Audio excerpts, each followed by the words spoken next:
Assalamualaikum warahmatullahi wabarakatuh. Bismillahirrahmanirrahim. Halo adik-adik peserta mata kuliah metode penelitian pemasaran.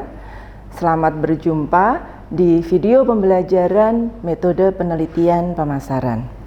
Pada kesempatan ini, saya akan mengajak kalian untuk mendiskusikan materi kerangka teoritis dan pengembangan hipotesis. Sebelumnya, perkenalkan dulu, nama saya Indah Fatmawati dan di slide ini tertera kontak yang bisa kalian hubungi kalau ingin berdiskusi lebih lanjut. Nah, dalam topik ini kita akan mendiskusikan 3 hal. Yang pertama adalah yang berkaitan dengan kerangka kerja teoritis. Kemudian kita akan mendiskusikan tentang identifikasi variabel, dan yang ketiga kita akan mendiskusikan tentang pengembangan hipotesis. Pada bagian yang pertama, kita akan mendiskusikan tentang kerangka kerja hipotesis. Sebetulnya apa sih yang dimaksud dengan kerangka kerja hipotesis itu dan mengapa kerangka kerja hipotesis itu diperlukan? Jadi, teman-teman, kerangka kerja hipotesis ini merupakan fondasi untuk riset deduktif. Kebanyakan riset yang mungkin akan kalian kerjakan di level S1 adalah riset deduktif yang pendekatannya menggunakan riset kuantitatif. Nah, dalam riset kuantitatif, peneliti akan melakukan pengujian teori. Karena itu, dalam riset kuantitatif kita mutlak membutuhkan teori.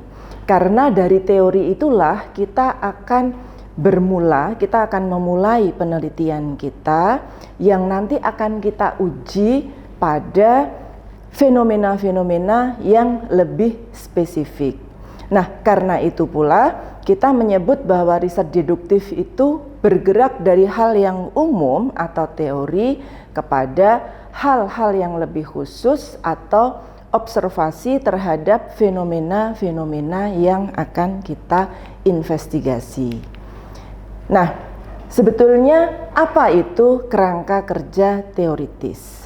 Kerangka kerja teoritis merepresentasikan keyakinan peneliti tentang bagaimana fenomena tertentu itu bisa berupa variabel atau konsep atau konstruk berkaitan satu sama lain dalam sebuah model penelitian. Dan dalam kerangka kerja teoritis ini kita akan menjelaskan mengapa kita meyakini bahwa variabel-variabel tersebut saling berhubungan atau saling berasosiasi satu sama lain, atau dengan kata lain kita akan merefer pada satu teori yang menjelaskan saling hubungan antar variabel-variabel tersebut. Jadi itulah yang dimaksud dengan kerangka kerja teoritis. Nah, bagaimana kita bisa mengembangkan kerangka kerja teoritis ini, ya? Teman-teman, untuk bisa mengembangkan kerangka kerja teoritis dalam penelitian kita, ada beberapa hal yang harus kita lakukan dan kita pahami terlebih dahulu. Yang pertama adalah kita akan memberikan label atau nama untuk variabel-variabel kita secara tepat. Jadi kita akan mengumpulkan variabel-variabel tersebut dalam satu model, tetapi kita harus pastikan dulu, kita harus form dulu dengan nama-nama variabel tersebut, ya. Nah, kemudian setelah kita bisa memberikan label pada masing-masing variabel tersebut, kita akan menyatakan hubungan antar variabelnya alias mengembangkan hipotesisnya, ya. Nah, kemudian tahap berikutnya adalah kita harus bisa menjelaskan bagaimana atau mengapa kita memiliki ekspektasi bahwa variabel-variabel tersebut berhubungan, atau dengan kata lain kita harus bisa menjelaskan teori apa yang mendasari saling hubungan dalam model kita, saling hubungan antar variabel-variabel dalam model penelitian kita. Jadi tolong diingat bahwa dalam penelitian kuantitatif Anda mungkin akan melibatkan atau menggunakan banyak variabel yang Anda duga mempengaruhi suatu dependent variable atau variabel terikat yang menjadi minat penelitian Anda. Tetapi untuk memasukkan variabel-variabel yang Anda duga mempengaruhi variabel terikat yang menjadi minat penelitian Anda tersebut, Anda perlu punya dasar justifikasi teorinya. Tidak asal menggabung-gabungkan atau mencampur-campurkan variabel tersebut dalam satu model penelitian. Mungkin kalian akan bertanya, oh jadi sebetulnya ini berkaitan dengan membuat model penelitian. Iya, kenapa tidak diberi nama judul babnya adalah membuat model penelitian? Tidak, karena kita akan menekankan bahwa model penelitian yang kita buat didasarkan pada teori yang kita acu, yang akan kita uji pada fenomena yang teman-teman pilih untuk diinvestigasi. Kalau kalian itu asal mencampurkan variabel dalam sebuah model penelitian dengan konsep ramuan yang tidak jelas, maka itu akan menjadi gado-gado yang tidak punya rasa. Kalau kita mencampurkan berbagai sayuran, berbagai ingredient dalam suatu resep gado-gado yang itu jelas konsepnya adalah resep gado-gado dengan komposisi seperti ini, dengan cara mencampur seperti ini, itu akan menjadi sajian gado-gado yang lezat. Tapi kalau yang kita campurkan adalah campur baur berbagai sayuran yang itu tidak match, tidak logis, maka itu ibaratnya akan menjadi sampah saja, ya kan? Jadi hati-hati dengan kerangka kerja teoritis ini. Pastikan bahwa dalam memilih variabel untuk model penelitian kalian, kalian punya justifikasi teorinya. Oke. Nah, berikutnya karena kita sudah menyinggung istilah variabel, kita akan mendiskusikan apa sebetulnya yang dimaksud dengan variabel. Variabel adalah sembarang konsep atau konstruk yang bisa menerima sembarang nilai. Jadi yang namanya variabel itu harus bervariasi. Misalnya, Anda ingin menggunakan variabel kepuasan konsumen, tapi ternyata kepuasan konsumen terhadap layanan akademik di UMY misalnya, itu sama semua. Nah, besar kemungkinan itu nanti malah akan menjadikan masalah karena mungkin nilainya juga akan sama persis sehingga tidak ada variasinya, ya kan? Jadi kita berekspektasi, kita berasumsi bahwa yang namanya variabel itu nilainya bisa bervariasi.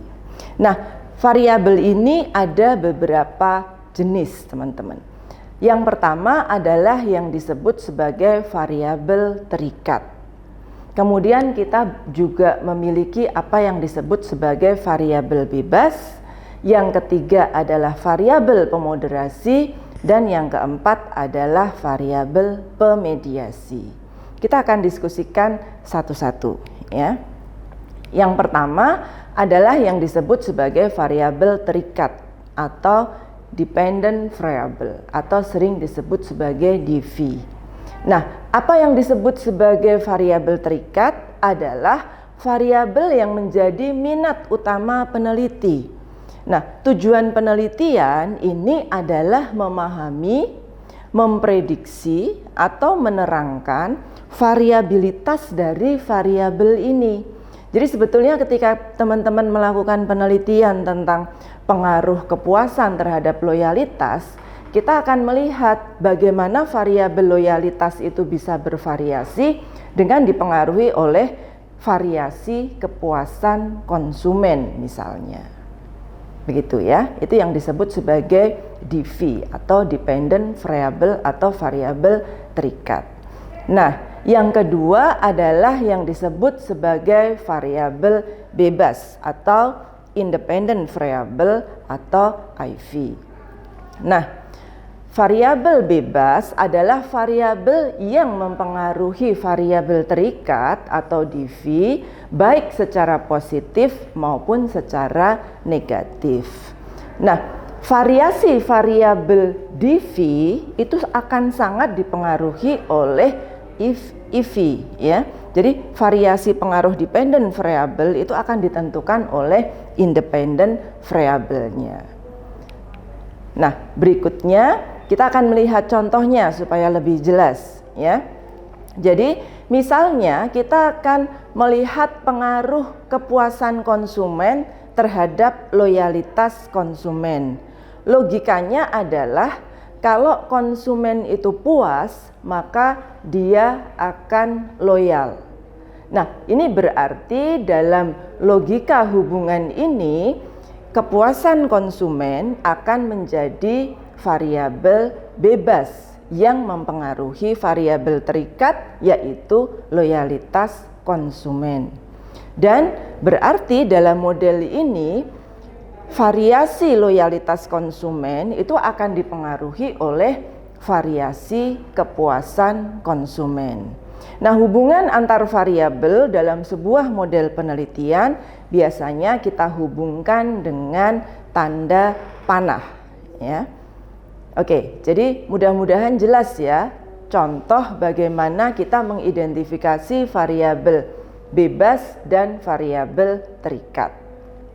Oke, kita lanjutkan. Berikutnya adalah variabel pemoderasi. Apa yang dimaksud dengan variabel pemoderasi? Variabel pemoderasi adalah variabel kualitatif, bisa dalam bentuk gender, ras, kelas ya, atau variabel kuantitatif ya, yang itu misalnya bisa dalam bentuk penawaran diskon misalnya, yang mempengaruhi arah dan kekuatan hubungan antara variabel bebas dan variabel terikat, IV dan DV. Jadi hubungan antara IV dengan DV itu bisa diperkuat atau diperlemah karena keberadaan variabel pemoderasi. Nah, gambarnya seperti dalam slide ini teman-teman. Kita tadi sudah mengidentifikasi ya bagaimana cara menggambarkan hubungan antara variabel bebas dan variabel terikat. Nah, bagaimana kalau ada variabel pemoderasinya? Nah, variabel pemoderasi itu ketika digambarkan dalam sebuah model penelitian, dia akan memotong anak panah. Anak panah yang menghubungkan antar dua variabel yang dimoderasi, yaitu variabel bebas dan variabel terikat tadi ya. Nah, dalam slide ini nampak bahwa penawaran diskon yang kita identifikasi sebagai variabel pemoderasi itu bisa memperkuat atau memperlemah pengaruh niat beli ulang terhadap loyalitas konsumen. Jadi misalnya nih, kalian sudah puas terhadap suatu produk, besar kemungkinan kan kalian jadi pengen beli lagi, ya kan? Nah, ketika kalian sudah punya niat beli lagi, ya, ketika kebutuhannya belum ada, mungkin itu akan menjadi perilaku nyata, ya, yang terwujud dalam perilaku beli ulang. Yang perilaku beli ulang itu merupakan salah satu indikasi loyalitas ketika ada penawaran diskon. Sehingga keberadaan penawaran diskon ini memperkuat niat beli ulang yang sudah ada dalam benak konsumen menjadi perilaku nyata, yaitu perilaku membeli ulang, yang itu merupakan salah satu indikasi loyalitas konsumen. Nah, kondisi atau posisi variabel pemoderasi ini bisa dalam bentuk memperkuat maupun memperlemah ya teman-teman ya. Jadi hati-hati, tidak selalu dia itu bisa memperkuat, bisa juga memperlemah ya, tergantung logika hubungan yang kita asumsikan. Nah, hati-hati juga bahwa di sini tadi kita mengidentifikasi ada gender, ras, kelas sosial misalnya, atau tingkat penghasilan misalnya, yang itu bisa menjadi variabel pemoderasi. Artinya apa? Artinya hati-hati ketika meletakkan variabel-variabel yang tadi saya jelaskan dalam model penelitian. Jangan keliru ditaruh dalam posisi variabel bebas atau IV, ya. Biasanya variabel-variabel individual differences atau perbedaan antar individu itu kita posisikan sebagai variabel pemoderasi. Misalnya apa? Misalnya need for uniqueness, kebutuhan untuk menjadi unik dari yang lain, berbeda dari yang lain, ya. Nah, ini bisa menjadi pemoderasi seseorang untuk membeli sebuah produk premium misalnya, ketika dia mendapatkan penawaran tentang luxury brand, ya. Mungkin dia dengan asumsi dia punya affordability untuk membeli, dan pada diri orang tersebut ada need for uniqueness, dia nggak mau kelihatan sama dengan orang lain, itu akan memperkuat motivasi dia untuk melakukan purchase decision terhadap brand premium tadi. Begitu. Nah, berikutnya kita akan melihat tipe variabel yang keempat, yaitu variabel pemediasi. Apa yang dimaksud dengan variabel pemediasi? Variabel pemediasi adalah variabel yang muncul di antara saat IV atau variabel bebas itu mulai bekerja mempengaruhi variabel DV. Jadi tadi kan variabel bebas itu mempengaruhi variabel terikat. Tetapi ketika ada variabel lain, ya, yang muncul pada saat variabel bebas mempengaruhi variabel terikat, inilah yang kita identifikasi sebagai variabel pemediasi. Sehingga kalau dilihat dalam bentuk timeline, maka ada T1 yang menunjukkan variabel IV itu ada dulu, kemudian ada T2 yang menunjukkan keberadaan variabel pemediasi yang berpengaruh, dan ada T3 yang menunjukkan pengaruh dari variabel pemediasi tersebut. Misalnya dalam contoh di slide ini adalah adanya brand trust itu mempengaruhi purchase decision. Nah, purchase decision itu akan mempengaruhi behavioral loyalty. Jadi ketika kita sudah punya trust, kita sudah punya kepercayaan terhadap sebuah brand, apakah kita otomatis akan loyal, ya? Kita akan beli dulu kan, kita akan beli dulu. Nah, ada proses di mana konsumen itu membeli dulu produk tersebut, kemudian setelah dia membeli, dia punya niat untuk loyal. Nah, itulah yang dimaksud dengan variabel pemediasi. Baik, nah berikutnya kita akan mendiskusikan topik kita yang ketiga, yaitu pengembangan hipotesis.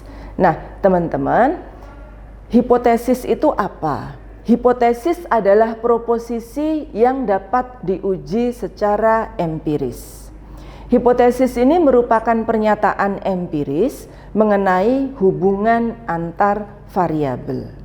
Nah, jadi hubungan antara variabel bebas dengan variabel terikat tadi itu akan kita nyatakan dalam bentuk dugaan yang itu bisa diuji secara empiris yang namanya hipotesis. Hubungan antara variabel bebas dan variabel terikat yang dimoderasi oleh variabel pemoderasi tadi akan kita nyatakan dalam dugaan hubungan yang bisa diuji secara empiris dalam bentuk hipotesis efek moderasi.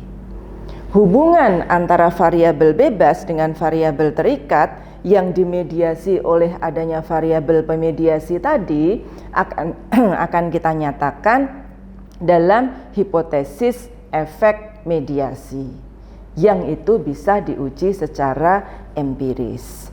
Jadi pada hakikatnya dalam melakukan riset kuantitatif ya, kita akan melakukan pengujian teori.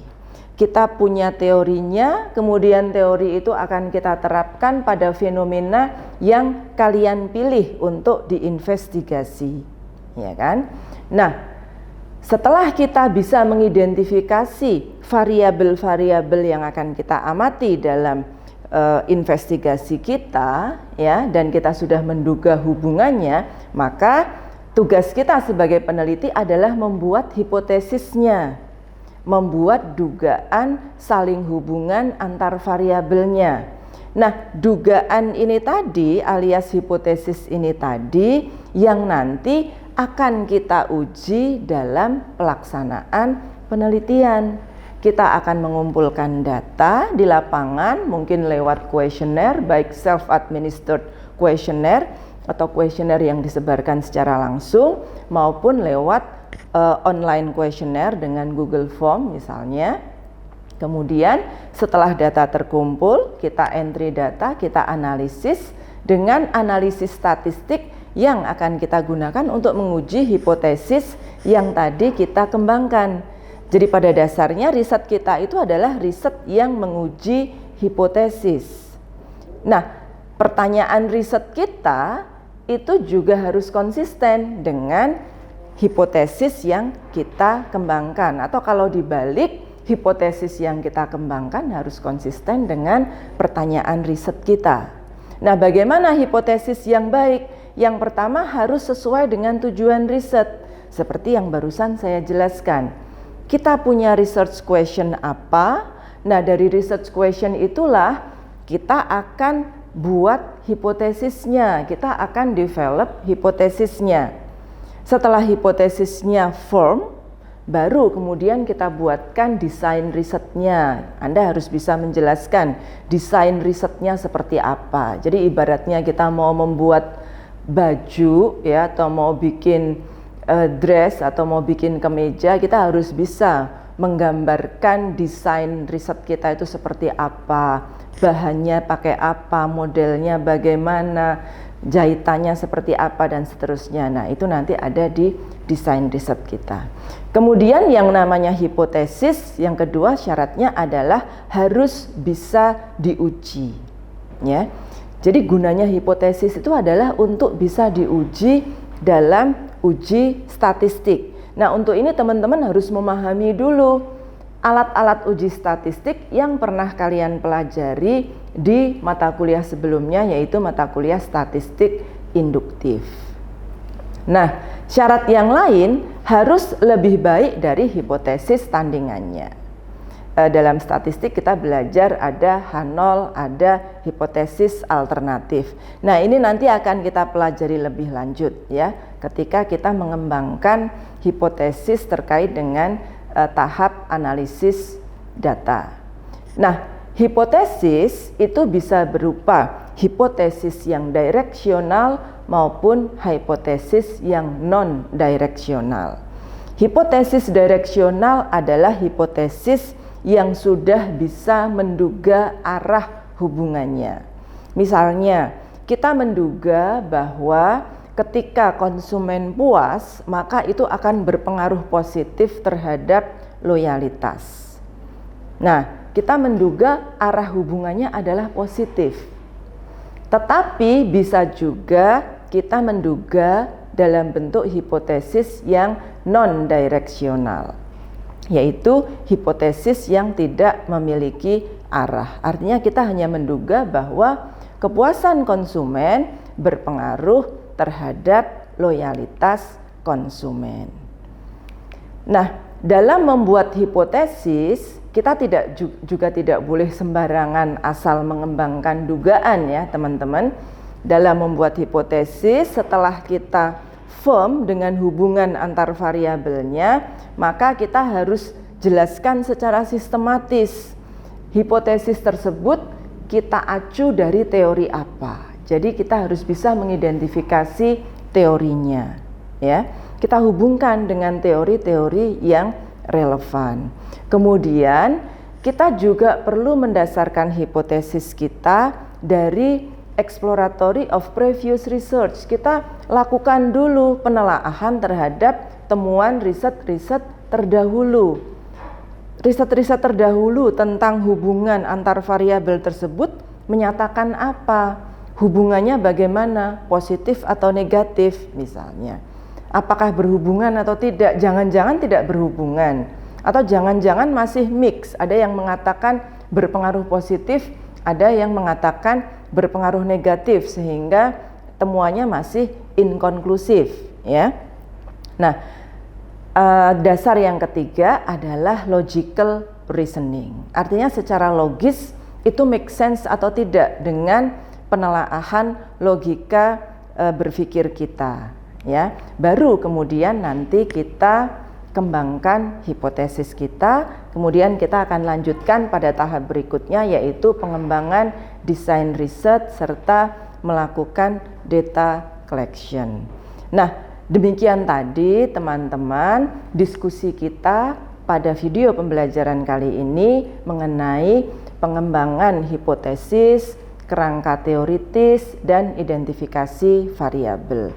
Mudah-mudahan diskusi ini memberikan manfaat dan kita nanti akan lanjutkan dengan latihan bagaimana kita mengembangkan theoretical framework atau kerangka kerja teoritis, bagaimana kita mengidentifikasi teori, dan bagaimana kita mengembangkan hipotesis penelitian. Karena memang harus berlatih, ya, dan harus didukung dengan membaca literatur-literatur terdahulu serta teori-teori yang relevan. Dan ini butuh latihan, butuh ketekunan, ya. Kita nanti akan lanjutkan dengan tahap itu. Terima kasih sudah menyaksikan video ini. Wassalamualaikum warahmatullahi wabarakatuh.